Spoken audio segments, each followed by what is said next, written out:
কয়েকদিন ধরে ইসরায়েলের টানা হামলায় ইরানের নিহতের সংখ্যা 450 ছাড়িয়েছে বলে জানিয়েছে মানবাধিকার সংস্থা human rights activities in Iran. সংগঠনটি জানায়, সংঘাত শুরুর পর থেকেই তারা হতাহতের সংখ্যা নিরীক্ষণ করছে। HRANA হিসাব অনুযায়ী ইসরায়েলি হামলায় রিপোর্ট লেখা পর্যন্ত 224 জন বেসামরিক নাগরিক নিহত হয়েছেন এবং আহত হয়েছেন 188 জন। এছাড়া 109 জন সামরিক সদস্য নিহত এবং 123 জন আহত হয়েছেন।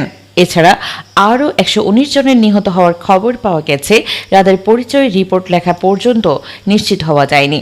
একইভাবে পরিচয় না পাওয়া 335 জন আহত হয়েছেন।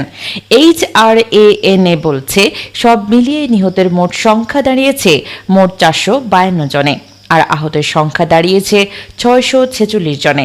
তবে ইরানের রাষ্ট্রীয় গণমাধ্যম রিপোর্ট লেখা পর্যন্ত নিহতের নির্দিষ্ট সংখ্যা জানায়নি। 13 জুন থেকে ইসরায়েল ইরানে ব্যাপক বিমান হামলা শুরু করে।